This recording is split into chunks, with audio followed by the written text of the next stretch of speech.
Z तरार साहब आपको नजर आ रहे हैं, अमेरिकी विदेश मंत्रालय के प्रवक्ता हैं, भारत के दौरे पर ये हैं। जेड साहब, सबसे पहले सवाल तो यही कि आप भारत के दौरे पर हैं, आपका ये अनुभव कैसा है? उसके बाद इस युद्ध से लेकर कई सारे सवाल मेरे पास आपके लिए हैं, क्योंकि आपकी हिंदी अच्छी है, इसलिए हम चाहेंगे कि आप हिंदी में ही आज तक के करोड़ों दर्शकों को इस बात का जवाब दें। जी शुभांकर, धन्यवाद बहुत बहुत।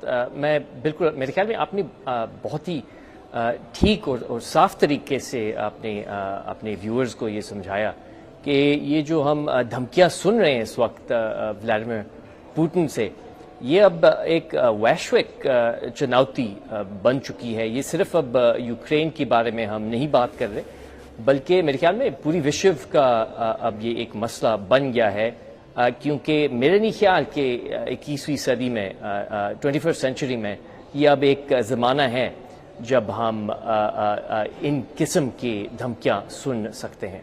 नहीं, लेकिन जेड तरार साहब, रूस ये कहता है कि आपने उसके खिलाफ दुनिया भर में एक प्रोपेगेंडा जारी कर दिया है। इस दुनिया में अगर कोई देश है जिसने इन बमों का इस्तेमाल किया है तो वो अमेरिका है। आप लोगों ने इस्तेमाल किया जापान में, लेकिन आपने दुनिया में ग्लोबली रूस को विलन बना दिया कि एक ऐसा देश है जो दुनिया को बर्बाद करने पे तुला हुआ है, तबाह करने पे तुला हुआ है, जबकि रूस ये कहता है कि यूक्रेन को आप बैकडोर से मदद करते रहते हो और बिना आपकी टेक्नोलॉजी के, बिना आपके सहयोग के ये युद्ध 7 महीने यूक्रेन नहीं लड़ पाता। तो इसमें आपकी भागीदारी है, आप उनके कंधे पर बंदूक रख के चला रहे हैं, जिसका खामियाजा आज दुनिया भुगत रही है, यूक्रेन भुगत रहा है, और ये आपकी वजह से हो रहा है। ये रूस, पुतिन बार बार आप पर आरोप लगाते हैं। जी शुभांकर, असल में सच ये है कि अगर कल पुतिन उठ के ये कहते हैं कि उन्होंने अपने सैनिक फोर्सेस को पीछे निकालना है या उन्होंने लड़ाई बंद करना है, तो इसका मतलब होगा कि कल ये युद्ध खत्म होगा। लेकिन अगर यूक्रेन ने ये फैसला लिया कि वो नहीं लड़ेंगे, तो क्या होगा? यूक्रेन खत्म होगा। तो मेरा नहीं ख्याल कि ये जो शिकायत हम सुन रहे हैं, और मैं तो ये कहूँगा कि ये बाकायदा मिस इन्फॉर्मेशन है पुतिन से और क्रेमलिन से कि हम रूस के खिलाफ है।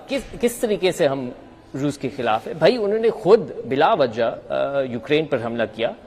वो अब मिसाइल बार बार आपने खुद कहा कि अपने ओपनिंग में कि अब मिसाइल वो कीव तक पहुंचा रहे हैं, वो बच्चों के प्लेग्राउंड तक भी उन्होंने मिसाइल भेजे हैं। अस्पताल पे वो अस्पताल को वो निशाना बना रहे हैं। तो ये तो इंतहाई अजीब बात है कि वो कह रहे हैं कि हम उनके खिलाफ है, जब वो खुद अपने पड़ोसी ममालिक पर हमला कर रहे हैं और फिर शिकायत करते हैं। जब जेड तरार साहब, विश्व जो है वो आवाज उठाती है कि गलत। मैं और भारत में तमाम बैठे लोग आपसे ये समझना चाहते हैं, ये बात सच है कि रूस ने 100 से ज्यादा मिसाइल और ड्रोन से हमला किया यूक्रेन के ऊपर, लेकिन अब लोगों के मन में सवाल यह है कि जो नेटो को लेकर आवेदन दिया है यूक्रेन ने, क्योंकि शुरुआत भी नेटो से हुई थी, इसको लेकर अमेरिका का स्टैंड क्या है? क्योंकि रूस बार बार यह आरोप लगा रहा है कि अमेरिका इन चीजों को बढ़ावा दे रहा है और ये नेटो में शामिल अगर वो होते हैं तो फिर उनकी संप्रभुता पर खतरा आ जाएगा, जिसे वो बर्दाश्त नहीं करेंगे। तो दो छोटे छोटे सवाल, एक, यूक्रेन के नेटो वाले अप्रोच को लेकर अमेरिका का स्टैंड क्या है,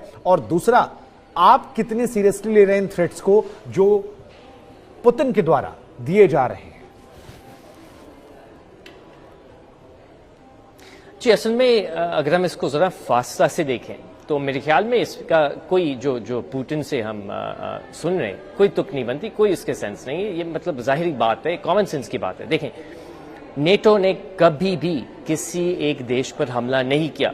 ये बाकायदा एक ऐसा अलायंस है जो कि सिर्फ अपने जो मेंबर्स हैं उनको सुरक्षित करने के लिए काम करता है। तो ये हो ही नहीं सकता कि नेटो जो है वो एक खतरा था पुतिन पे। पहली बात तो ये। दूसरी बात यह है कि यूक्रेन नेटो का हिस्सा नहीं था, तो ये कैसे हो सकता है कि आप हमला कर रहे हैं कि जी आप नेटो के अंदर जा रहे हैं? ये हो ही नहीं सकता है। और ये भी कि हमने ये भी याद करना है कि ये असल में जो युद्ध देख रहे हैं हम, ये 8 साल से ज्यादा चल रहा है। उन्होंने 2014 में, आपने भी देखा होगा शुभांकर, क्रीमिया पर उन्होंने हमला किया, क्रीमिया को उन्होंने बाकायदा कब्जा किया, और अब पुतिन मेरे ख्याल में उन्होंने साफ कहा भी है, वो उन्होंने कहा है कि यूक्रेन तो एक आज़ाद देश होना ही नहीं चाहिए। वो तो कहते हैं कि ये रूस का हिस्सा था एम्पायर के ज़माने में, और वो चाह रहे हैं कि वो एक बार फिर यूक्रेन को कब्जा कर ले और रूस के अंदर वो कर लें। तो अगर हमने ये कह दिया कि चलें, अगर एक ताकतवर देश है और वो चाहता है कि अपना पड़ोसी जो आज़ाद देश है कि उन्होंने कब्जा करना है, वो क्या जायज़ है? फिर वो इस किस्म का विश्व में हम रहना चाहते हैं?